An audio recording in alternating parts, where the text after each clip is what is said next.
Hey y'all, welcome back. Today we're going to be doing the off the top of your head book tag, which was created by the library mouse Gina, although I saw it just a few days ago on Criminali's channel, and that's why I'm doing this tag today. It just looked like fun, and I was hoping to do something a little more low-key for this week, so this seemed like a really great opportunity to do a book tag, which I haven't done in a while.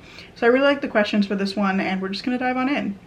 The first question is, what was your favorite picture book as a child? And my answer for this is The Lorax. I don't really remember much about this other than my mom was really tired of me checking out The Lorax because it was just constant. I read that book so many times as a child, and I only remember it because I was annoying about it.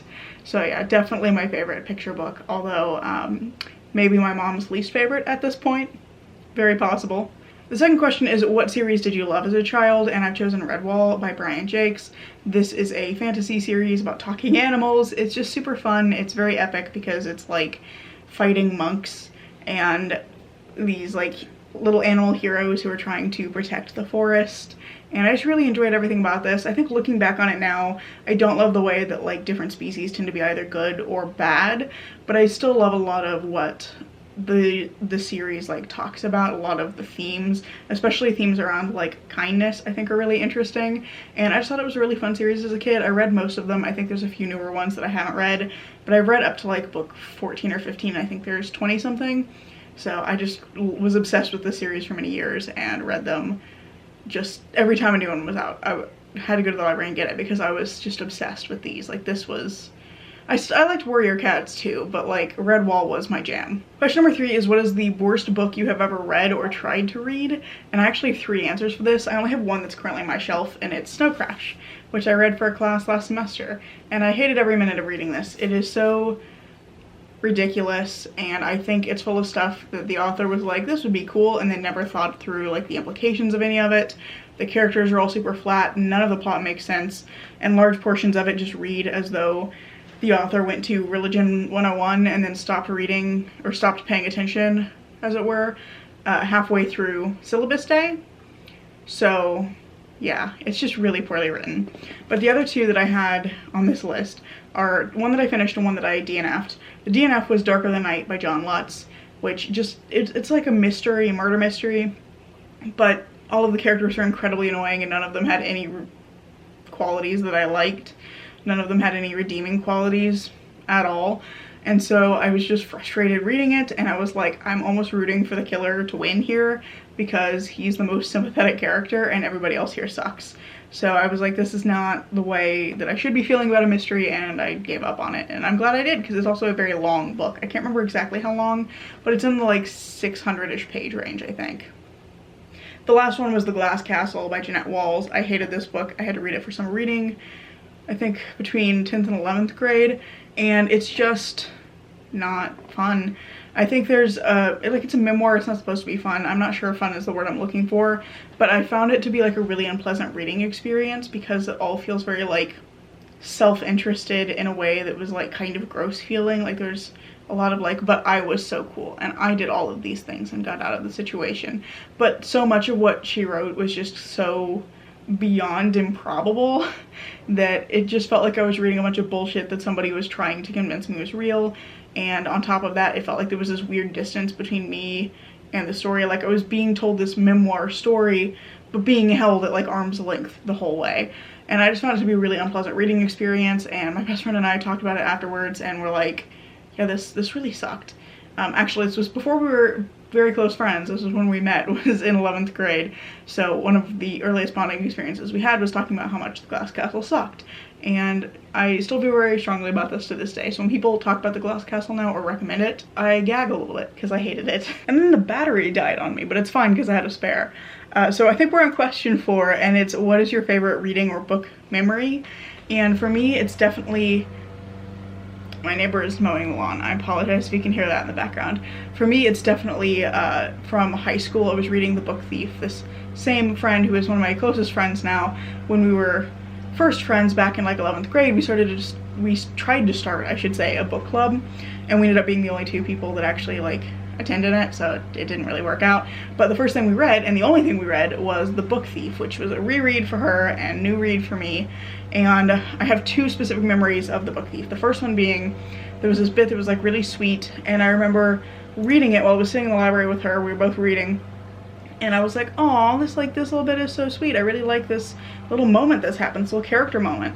And she was like, yeah, it's a really good moment, isn't it? And then I turned the page, and then I looked up at her with like horror and distress, because the very next page is something really horrific happening to a character I really liked.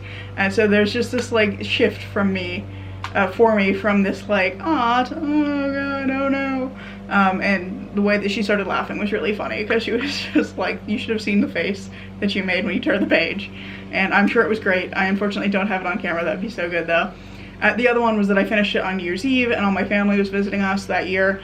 And so I was like sitting in a corner finishing this book, and just like tears streaming down my face, sobbing, and no one even noticed. They're all like on their devices, doing their own thing, reading their own books, and I was just like sitting in a corner sobbing because I was finishing the book Thief. And I always think of that as being like really a funny memory, because like it was sad in the moment, but it was really funny to me at the time, like, or in hindsight, I mean.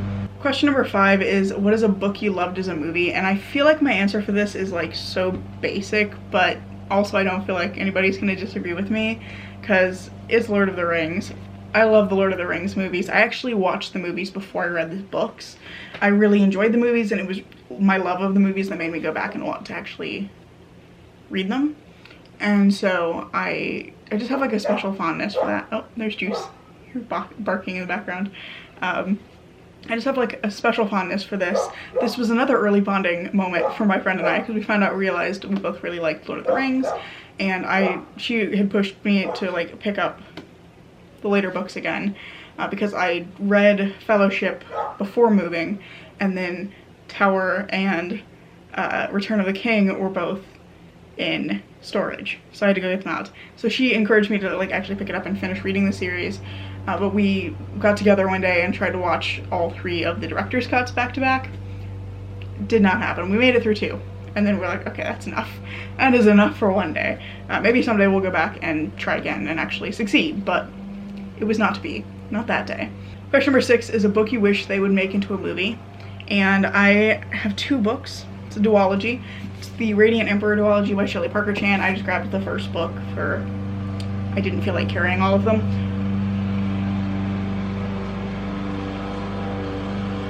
It goes past the window again.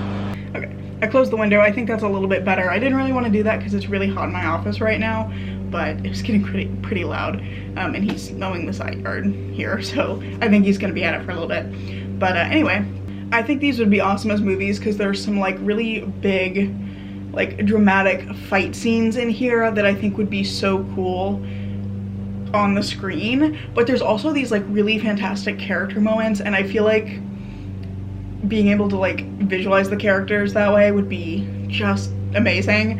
I also feel like these would be devastating movies, because these books are devastating. They are so intense and just hard in terms of like, they rip your heart out and like stomp on it, but then you say thank you because the books are so good that it's worth it. It's worth the experience. And I love these books so much, and I just think they would be so cool. Like the aesthetics of it would be super awesome. It's a really interesting like historical story, so I think you could end up with some really cool set pieces.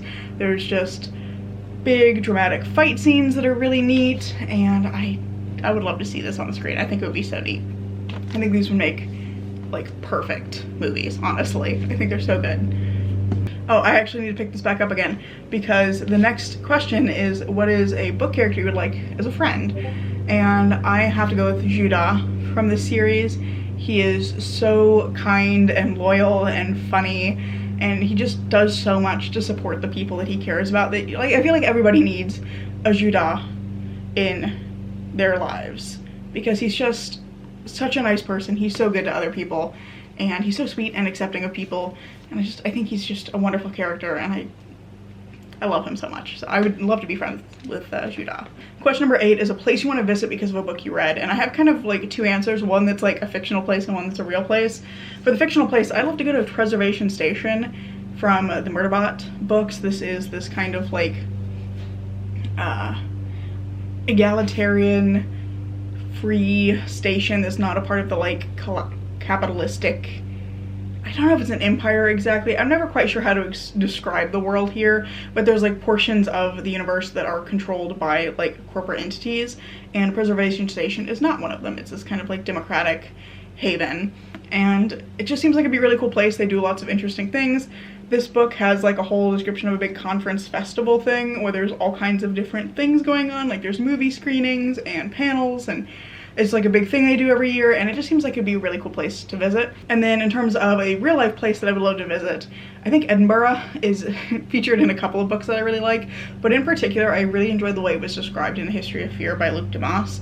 This is just a really interesting book, and there's lots of interesting descriptions of like the city itself that made it feel like very picturesque, and I think it would be a very cool place to go visit. I also think it would be cool to like go to Edinburgh and like find all the different locations that are mentioned in that book, because there's like a lot of places that I think are probably real places. Probably not all of them, but I know there's at least a few of them that are real places, and I think it'd be like cool to like go out and like visit all of those places. The penultimate question is, what is a nonfiction book you would recommend? And Play Like a Feminist, I think, is my choice for this, because I don't talk about this book very much, but I did really enjoy it. But this is a book about video games and video game studies, and about like video games as a space for feminist thought, both like in terms of the industry and in terms of the stories, and also the gameplay and the ways that we interact with them. So the ways that this could be like play as like a productive feminist method. I just think it's really interesting, and I need to actually reread it because I think this is going to be really useful for the project I'm working on right now.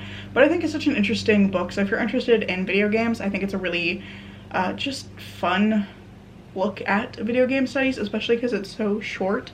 She's got some really cool ideas in here, and it's also just a part of this, I think it's called the Playful Thinking series maybe, but it's MIT has a bunch of these series that are just like short little introductions to a topic. So I think this is great too if you're like kind of interested in feminism, you're kind of interested in video games, but you just want like a little taste of what those things look like together.